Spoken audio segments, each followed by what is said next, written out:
If someone had told me a year ago that I'd be sitting in front of a vanity mirror in a floral bedroom, wearing lipstick that shimmered like rose petals, I would have laughed. But then again, a lot changed after Mrs. Parker saw me that day. My name is Ethan Gray, 21, a quiet film student with more secrets than friends. On the surface, I'm the kind of guy no one notices, the type who blends into lecture halls and avoids social media. But beneath that calm, ordinary mask lives something else, someone else. Her name is Elena. Elena was never supposed to exist outside my bedroom walls. She was the version of me I created out of loneliness, late nights, locked doors, and the soft hum of my best friend's mom's makeup tutorials playing in the background. I told myself it was harmless, just makeup experiments, something creative, something private. But in truth, it was a quiet rebellion against the part of me that never fit in. The story begins on a rainy Thursday. I was supposed to be working on a film project with my best friend, Jake Parker, but he'd texted that morning. "Can't make it, man. Mom's around though, if you want to come by and borrow the camera." That's how it always was, easy, casual. I'd known Jake's family since middle school. Their home was like a second one to me. Bright, warm, filled with that gentle chaos only a single mother can maintain. And Mrs. Parker, or Rachel, as she sometimes insisted I call her, had always been kind to me. Maybe too kind. She was effortlessly graceful, confident, stylish, with a warmth that made you feel seen.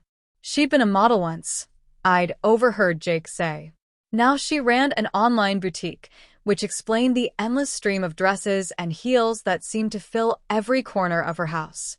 That day, the rain kept falling in sheets as I stepped into the Parkers' empty home. Jake's car was gone, and the house was quiet except for the faint hum of soft jazz from the living room speaker. I called out, "Mrs. Parker?" "It's Ethan." Jake said I could grab the camera. No answer. Her office door was half open. Racks of clothes, boxes of accessories, and a large mirror framed in soft white light. I hesitated at the threshold. I knew that room. I'd been in there once before to help her film a product demo for her boutique. I remembered the smell of her perfume, the soft fabrics, the way her mirror seemed to make anyone standing in front of it beautiful. And maybe that was the first mistake, because standing there alone, surrounded by shimmering dresses, I felt that familiar ache. The one that whispered, "Just one more time." I shouldn't have listened, but I did. I set down my bag, glancing nervously toward the hall. No sound, no footsteps. The rain outside muffled everything, wrapping the house in a strange, intimate silence. That's when I saw it, a pale pink dress on a mannequin near the window. Delicate, soft, shimmering faintly under the studio light. I don't know what made me reach for it. Maybe it was the loneliness. Maybe it was the thrill. But before I could talk myself out of it, the zipper whispered open. The fabric slid over my skin like a sigh. Cool. Silky. Unbelievably soft. And when I looked up, there she was. Elena. The transformation wasn't perfect. My hair messy, lips bare, shoulders trembling with guilt and excitement. But there was something real about the reflection that stared back at me. Something free. I smiled, just a little, and whispered, "Hey, Elena." The words felt dangerous. And right. It should have ended there. I should have changed back, put everything away, left before anyone came home. But then I noticed the vanity, rows of lipsticks, eyeliners, blush compacts. Tools she used in her tutorials. My hands moved before my brain could stop them. Soft brush against my cheek. A hint of gloss. Then mascara, one careful stroke at a time. Every detail, every flick of color made her come alive. By the time I slipped on a pair of low heels left near the chair, my heart was pounding so hard I could barely breathe. Elena wasn't a fantasy anymore. She was standing there, fully formed, shy, radiant, trembling with both fear and joy. That's when I heard it. The click of the front door. My body froze. A voice drifted through the hallway, soft, melodic, unmistakable. "Ethan? You here, honey?" "Mrs. Parker." My stomach twisted. Her footsteps echoed on the hardwood floor. Slow. Calm. Getting closer. I tried to move, to undo what I'd done, but my hands were shaking too badly. I nearly dropped the lipstick, the heel caught on the rug, and the mirror seemed to mock me with every second that passed. Then her voice came again, closer this time. "Ethan, sweetie, are you upstairs?" I glanced at the mirror. My reflection stared back, terrified. The pink dress, the makeup, the heels. There was no hiding this.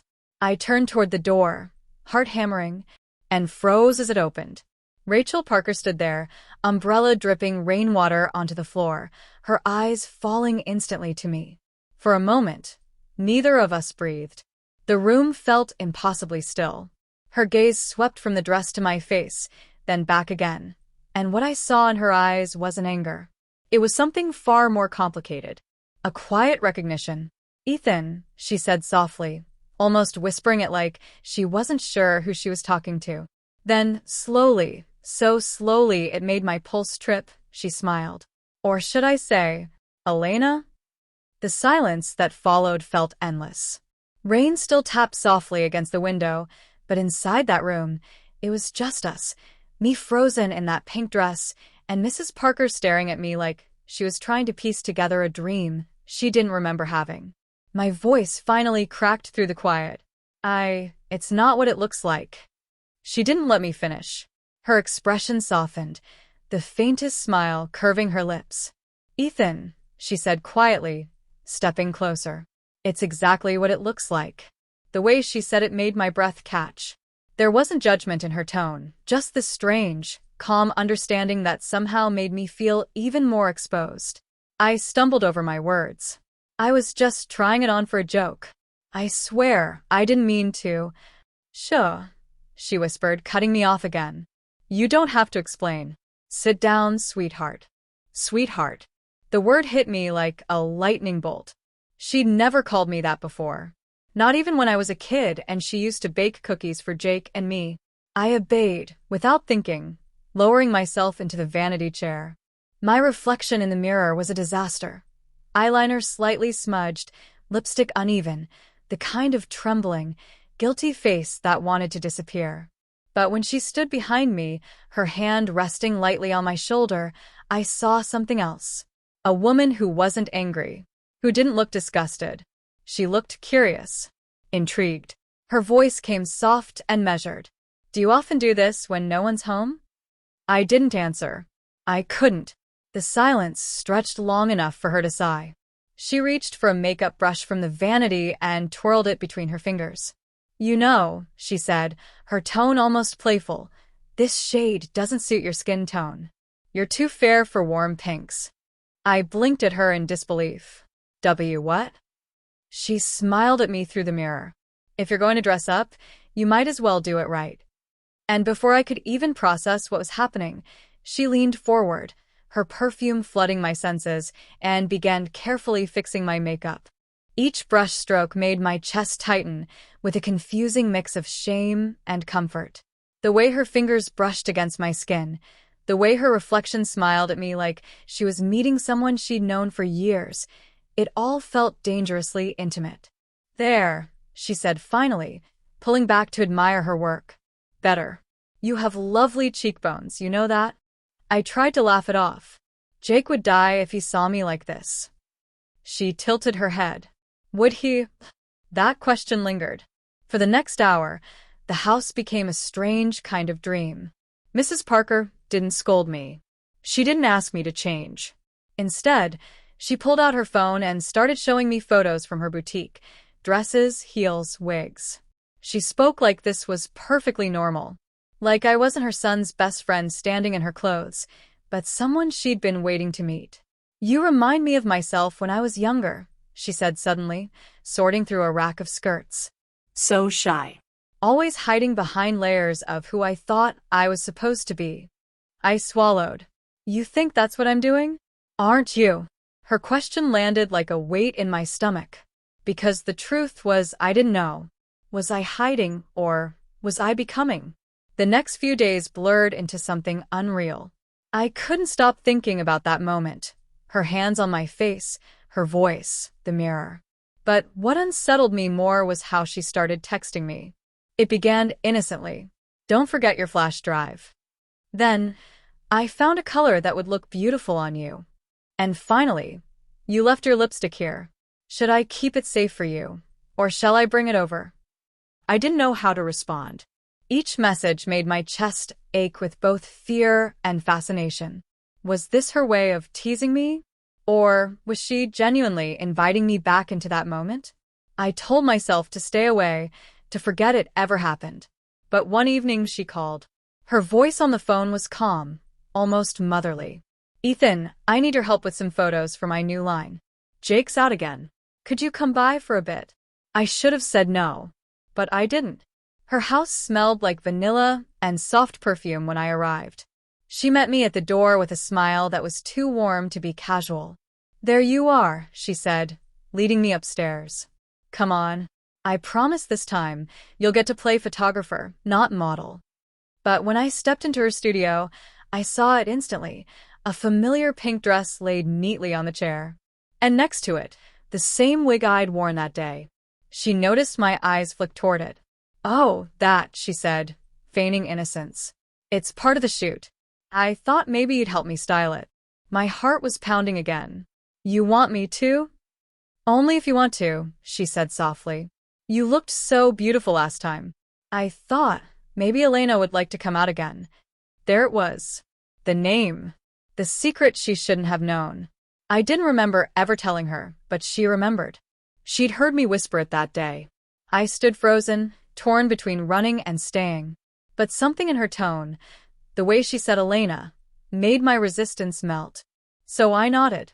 And just like that, Mrs. Parker guided me back into her world. She helped me zip up the dress. Her touch was careful, patient. She brushed my hair beneath the wig, her fingers gliding through the strands with practiced ease.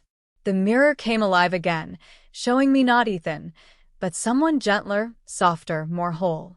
There she is, Mrs. Parker murmured behind me. You see her, don't you? I nodded, barely breathing. She's beautiful, she whispered. Don't hide her again. That evening stretched into hours. She adjusted my poses for photos, fixed my hair, even made me laugh. But beneath every touch, every compliment, was an unspoken tension neither of us dared to name. And when the photos were done, she handed me a cup of tea and sat beside me on the couch. Her eyes lingered on me, too long, too tenderly. You know, she said softly, there's nothing wrong with liking how this feels. I looked away. It's just for fun. It doesn't mean anything. Her voice turned almost sad. That's what I used to tell myself too. After that night, everything changed. She started calling me more often Elena, not Ethan. Sometimes it was playful, other times deliberate, as if she was trying to make me believe that was who I really was. And part of me wanted to believe it. When she invited me for dinner one weekend, I thought it was just going to be the two of us and Jake. But when I arrived, Jake wasn't home. Only her. And on the dining table, 2 wine glasses, candles, and a soft playlist of old French songs. I laughed awkwardly. This looks romantic. She smiled. Does it? She teased, then added in a low tone. Maybe that's what Elena deserves, a little romance. I didn't know what to say. My chest tightened. My face burned, and when she leaned in, tucking a stray strand of my wig behind my ear, I realized something terrifying. This wasn't about dressing up anymore. It was about who she saw when she looked at me, and who I was starting to see too. That night, when I finally left her house, the air outside felt heavy. I caught my reflection in her car window, lipstick smudged, curls slightly out of place. But I couldn't stop staring. Because for the first time, I didn't know if I was looking at Ethan pretending to be Elena or Elena pretending to still be Ethan. And when my phone buzzed with a message from her, I knew there was no going back. Next time, she wrote, I want you to wear something special for me. Don't disappoint your mother. The weekend started with a strange kind of electricity in the air. Isabella had left early that morning for a short business trip with her firm, a 2-day conference that meant I'd have the apartment all to myself. She'd kiss me goodbye absent-mindedly at the door, reminding me not to forget to feed her cat and water the plants before hurrying off in her black heels and blazer. The moment the door shut behind her, silence filled the apartment. That heavy, dangerous silence that made my heart beat faster. For most people, 2 days alone would mean video games or takeout. For me, it meant something else entirely. I stood in the hallway, eyes fixed on Isabella's half-open closet door, her side of the room that I almost never touched. Inside hung her dresses, soft and feminine, a rainbow of satin and lace. I'd seen her in them dozens of times, but seeing them hanging there, untouched, was different. They seemed to whisper to me, "You could be beautiful too." And that whisper was too tempting to ignore. I didn't rush. I took a slow step inside, breathing in the faint scent of her perfume that clung to the fabrics, floral, warm, faintly intoxicating. My fingers traced over hangers, silk tops, pencil skirts, a pastel pink dress I'd always secretly loved seeing her wear. I hesitated for a moment, guilt tugging at me, before whispering to the empty room, "I'll put it back. I just need to see how it feels." That was how it always started, with a promise to myself that I knew I wouldn't keep. I carried the dress to the bed, laid it down gently, and walked to the mirror. My reflection looked uncertain, a man with messy brown hair, a soft jawline, and eyes that didn't quite know who they wanted to be. I looked wrong somehow, like I'd been pretending to be someone for too long. It didn't take long before I was digging through Isabella's vanity drawer, foundation, blush, mascara, everything perfectly arranged. I'd learned from watching her. How she applied lipstick in soft, confident strokes. How she'd smile faintly at her reflection like she believed in the woman looking back. Now I wanted to feel that belief too. My hands trembled as I picked up her compact and dusted the light foundation across my cheeks. The smell was faintly sweet, powdery, comforting. Then came the mascara, a touch of pink gloss, too much at first, but after some careful blending, something shifted. When I slipped into the pink dress, it was like exhaling after holding my breath for years. The fabric hugged me perfectly, almost as if it remembered Isabella's shape, but didn't mind lending it to me. The hem brushed softly against my thighs. The zipper slid up easily, and when I finally looked in the mirror again, I froze. The person staring back wasn't just me in a dress. It was someone else entirely. Softer, freer, beautiful in a way I'd never allowed myself to be. I didn't even notice the tears gathering at first. Maybe it was relief. Maybe shame. Maybe both. But there was something painfully right about seeing myself like this. Not as a joke, not as an experiment, but as someone real. The next hour passed in a blur of transformation. I found one of Isabella's wigs, long auburn hair that shimmered when the light hit it, and adjusted it carefully until it framed my face. I put on her nude heels, the ones she always said hurt too much but looked too good to get rid of. My steps were wobbly, clumsy at first, but after a few minutes, I found my rhythm. Then I did something I hadn't planned. I took a selfie. Just one. Just to see how it looked under the light. But when I saw the photo, something inside me twisted. It didn't feel like I was pretending anymore. That was when I heard the knock on the door. It wasn't loud, but it hit like thunder. I froze, phone in hand, heart pounding so fast it almost hurt. My first thought was Isabella? No, she said she wouldn't be back until tomorrow night. Another knock. Louder this time. I crept toward the door, trying not to let the heels click on the hardwood. Through the peephole I saw her. Isabella's mom. My stomach dropped. Of all the people who could have shown up unannounced, it had to be her. Caroline, elegant, confident, and always a little intimidating. She had that mature grace that made everyone stop talking when she entered a room. I'd met her a few times, polite dinners, awkward small talk, and every time, she'd studied me like she could see straight through me. Now she was standing at the door, holding a small gift bag, probably one of those "I thought I'd surprise you too" visits. My brain screamed hide, but my body didn't move. "Hello," she called softly through the door. "Isabella? Are you home?" I could have stayed quiet. I should have stayed quiet. But she must have seen the shadow of my feet under the door, because her next words came firmer. "I can see you standing there. Are you all right?" My pulse was hammering in my ears. I couldn't answer. Couldn't move. And then the doorknob turned. I hadn't locked it. The door opened a few inches, just enough for her to see me standing there, frozen in the middle of the hallway, wearing her daughter's pink dress, makeup half done, wig slightly crooked, heels trembling under my shaking knees. Her eyes widened.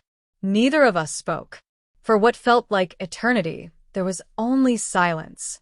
Then she pushed the door open fully, stepping inside with a calmness that terrified me more than if she had screamed. Her gaze moved slowly from my heels up to my face, stopping on the lipstick-stained edges of the wine glass I'd left on the counter. "Oh," she said finally, voice quiet, unreadable.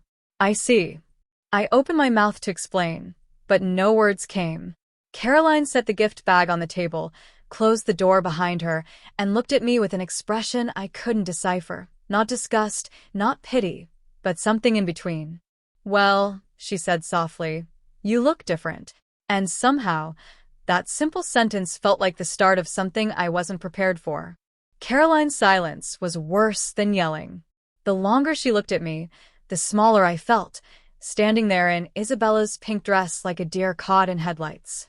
I wanted to disappear, to melt into the floor, to undo the last 2 hours. But she didn't move toward the door. She stepped closer, slowly, her heels clicking against the wooden floor in a rhythm that made my breath hitch.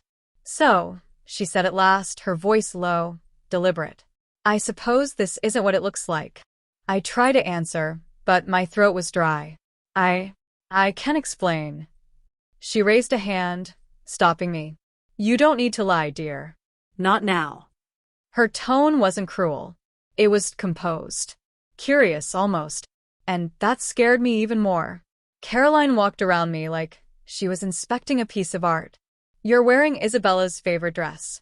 And her shoes." Her eyes lingered on my trembling hands. Even her lipstick. I felt my face burn. I couldn't look at her. "Does she know?" she asked softly. I shook my head. "No." "Please don't tell her." "I didn't mean." She tilted her head slightly, studying me. "Didn't mean what? To look like this? Or to enjoy looking like this?" My lips parted, but no words came. She smiled faintly, not mockingly, but knowingly. "Oh, sweetheart," she murmured. "You don't have to be ashamed." That one word, sweetheart, hit me like a shock. It was gentle, motherly, but carried weight. It disarmed me completely. She took a step closer, and I caught the faint scent of her perfume, rich and floral, heavier than Isabella's. It made my knees weak. "Sit down," she said. Not a suggestion, a command. I obeyed. My hands fidgeted on my lap, the hem of the dress brushing my knees. Caroline sat across from me, crossing her legs gracefully. "You know," she said after a pause, "when Isabella was little, she used to raid my closet all the time. She'd try on my dresses and heels, pretend she was older. I thought she'd grow out of it." Her eyes met mine. But it seemed someone else grew into it. I swallowed hard. "It's not like that. I was curious." She leaned forward slightly. "Curious?" Her tone softened. "Or finally honest with yourself?" I didn't answer. My heart was pounding too loudly to think. She smiled again, this time warmer. "Relax. I'm not angry. Honestly, I'm impressed. You're quite beautiful like this." I blinked, unsure if I'd heard her right. "What?" Her gaze moved from my face to my legs, then back again. "You carry yourself better than most women I know," she said simply. "If you walked past me on the street, I wouldn't look twice." Something inside me twisted. I didn't know whether to feel relieved or mortified. Caroline reached out suddenly and adjusted the wig that had slipped slightly out of place. Her fingers brushed my cheek, a light touch that made my breath hitch. "There," she whispered. "Perfect." I froze. She was too close. Her voice was too calm. Then she stood and walked to the vanity, picking up a small makeup brush. "If you're going to do this," she said, glancing back at me, "you should do it properly." I stared at her, stunned. "You're not angry?" She met my gaze in the mirror. "Would it help if I was?" She motioned for me to join her. Against every ounce of logic screaming in my head, I did. I stood beside her as she began to gently touch up my makeup, blending, correcting, enhancing. The intimacy of it was overwhelming. She brushed powder across my cheek, fixed the eyeliner I'd smudged. Her movements were practiced, confident, motherly, yet there was something deeper in her eyes. Something unreadable. "There," she said softly. "Now you really look the part." I looked at my reflection again. The face staring back wasn't mine anymore. It was someone else, softer, poised, undeniably feminine. And yet more me than I'd ever seen before. Caroline smiled, clearly pleased. "What's your name, dear?" "My name?" I repeated, confused. She nodded. "You don't look like Orion right now. So who are you?" I hesitated. The question hung in the air like a challenge. Then, quietly, almost instinctively, I whispered, "Riley." Her smile deepened. "Riley," she repeated. "It suits you." She circled around me once more, admiring her work. "You should keep this on," she said. "At least until I leave." I nodded weakly, still reeling from the surrealness of it all. But Caroline didn't leave. Instead, she poured herself a glass of wine and sat back on the couch, eyes never leaving me. "Tell me, Riley," she said, swirling the glass. "How long have you been doing this?" I hesitated, fidgeting with my fingers. A while. I started just trying things when Isabella wasn't around. I didn't mean for anyone to find out. Caroline's eyes softened. "And yet, here we are." She took a slow sip of wine. "You know, it's funny. You remind me of myself when I was your age, always pretending to be something the world expected. Always afraid of being seen." Her words struck something deep inside me. I looked up. "You?" She smiled faintly. "We all wear costumes, Riley. Some of us just get better at pretending they're clothes." The room fell quiet again. The clock ticked softly in the background. Then Caroline stood suddenly, walking toward the window.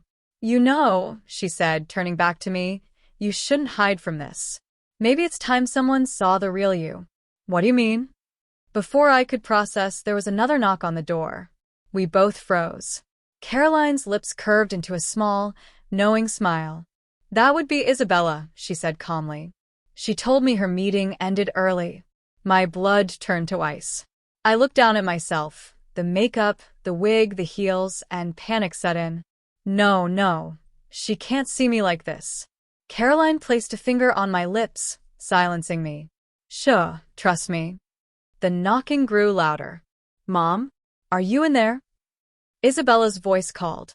My heart stopped. I turned to run, but Caroline caught my wrist. "Stay," she whispered. "I can't. You can." Her grip was firm, reassuring. She looked straight into my eyes. "If she loves you, she deserves to see who you really are. Don't hide again." I shook my head frantically. "Please, she'll hate me." But before I could finish, Caroline called out, "Come in, darling." The door opened. Isabella stepped in, her smile fading instantly as her eyes landed on me. There was silence. thick. Suffocating.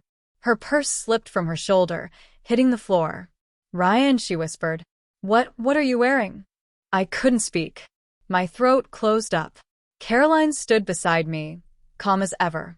"He's not Ryan right now," she said quietly. "He's Riley." The words hit the air like a thunderclap. Isabella's eyes darted between the two of us, confusion, betrayal, disbelief all mixing together. "Mom, what is this? Why are you?" Caroline cut her off gently. "I found her like this," she said, emphasizing the her. "And I thought it was time you did too." Tears burned behind my eyes. "Isabella, I didn't mean." But she raised a hand, stepping back. "You were wearing my dress," she said softly. "And my shoes." Her voice trembled. "How long?" I hesitated, but Caroline's steady presence beside me gave me a strange kind of courage. "A while," I admitted. "I didn't know how to tell you. It feels right when I'm like this." Isabella didn't reply. Her lips quivered, her eyes glistening. The silence stretched painfully long. Then, finally, she said, "I need a minute." She turned and left the room, the sound of the bedroom door slamming echoing through the apartment. I collapsed onto the couch, shaking. Caroline placed a gentle hand on my shoulder. "You did the right thing," she said softly. I looked up at her, tears streaming down. She's never going to forgive me. Caroline's eyes were kind, but unreadable. Maybe not tonight, but someday she'll understand. And until then, she smiled faintly. "You're not alone anymore, Riley." The words hung in the air like a promise, when I didn't know whether to trust or fear. And as I stared into the mirror across the room, seeing the reflection of my tear-streaked face framed by that auburn wig, one thought haunted me. Maybe Caroline hadn't just found me that day. Maybe she had claimed me. The house was quiet that night, too quiet. The kind of silence that feels heavy, like it's waiting for something to break. I sat on the couch, still in the dress Caroline had chosen to perfect, the soft fabric sticking slightly to my skin from dried tears. The mirror across the room showed someone I didn't recognize anymore, someone softer, more fragile, but also strangely real. I had tried to wash the makeup off, but I stopped halfway. Maybe because part of me didn't want to. Maybe because her words still echoed in my head. "You're not alone anymore, Riley." The bedroom door was still closed. Isabella hadn't come out since she saw me. I could hear faint movement inside, pacing, maybe crying.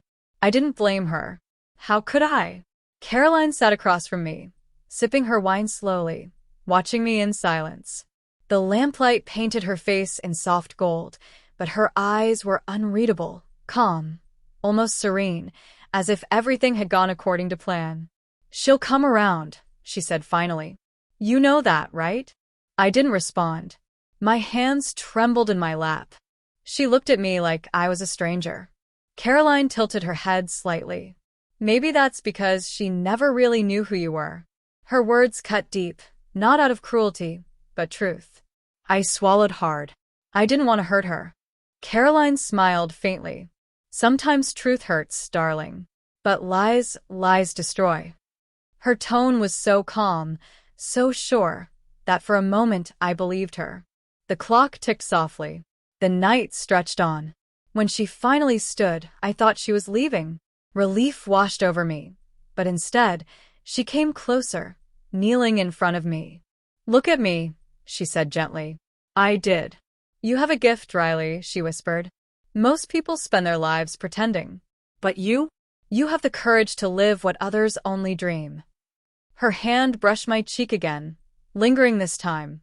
"Don't let anyone take that from you. Not even my daughter." The air between us tightened, charged with something unspoken, something dangerous. "I'm not," I began, but she silenced me again, pressing a finger lightly to my lips. "Sure. You don't need to explain anymore. You've already shown me who you are." She stood then, smooth and composed. "I should go check on Isabella," she said softly. "Stay here. Don't change yet." And then she disappeared down the hallway, leaving me alone with my reflection and 100 thoughts I couldn't untangle. Minutes passed. Maybe hours. I wasn't sure anymore. When the door finally opened again, it wasn't Caroline. It was Isabella." Her eyes were red, her face pale. She stood in the doorway silently, watching me. "I'm sorry," I said immediately, standing. "I should have told you. She shook her head. "Mom told me everything." That froze me. "She what?" Isabella stepped closer, her voice trembling. "She said you've been struggling, that you needed someone to understand, that this," she gestured toward me, "is who you really are." I opened my mouth, but she kept talking. "She also said you, and she talked a lot about things you never told me." My heart skipped. "That's not true." "Is it?" she asked, cutting me off. Because the way she spoke, it's like she knows you better than I do. Her words shattered something inside me. "No, Isabella, please, she just found out tonight." Isabella laughed bitterly. "You think I don't know her? She's always been like this. Controlling. Manipulative. She doesn't help people, she plays with them." My chest tightened. "No, she what? Made you feel special?" Isabella's voice broke. "That's what she does. She makes you believe she understands, and before you know it, you're hers." Tears welled in her eyes. And now she's taken you too. She turned away, grabbing her bag. Wait, I called after her, stepping forward, the wig slightly slipping off. Please, Isabella, don't go. But she didn't stop. The front door slammed, leaving me in echoing silence once more. I stood there frozen, tears falling, my reflection mocking me from the mirror. Riley stared back, beautiful, broken, confused. Then, a soft voice came from behind me. She'll be fine, Caroline said. I turned sharply. She was standing in the hallway again, calm, composed, as if nothing had happened. What did you say to her? I demanded. My voice cracked. She smiled faintly. Only the truth. That you need understanding. And she can't give that to you. I shook my head, stepping back. No, you're twisting things. Caroline approached, slow and deliberate. Am I? She whispered. Or are you just afraid because I see the part of you she never wanted to? I couldn't answer. I didn't know anymore. Her voice softened. You can stay here tonight. I'll take care of you. I wanted to protest, to run, to take off the dress and wipe away the makeup and pretend this night never happened. But instead, I nodded. And that's when she smiled, truly smiled, the kind of smile that hides secrets. Good girl, she whispered. The words sent a chill down my spine. She turned away, closing the curtains. The room dimmed. You should get some rest, she said. Tomorrow will be different. As she disappeared down the hall, I looked one last time at the mirror. Riley stared back, no longer afraid, but trapped in someone else's version of comfort. And in that reflection, just before the light went out, I could have sworn I saw Caroline's silhouette behind me, her hand resting gently on my shoulder. Almost possessive, W.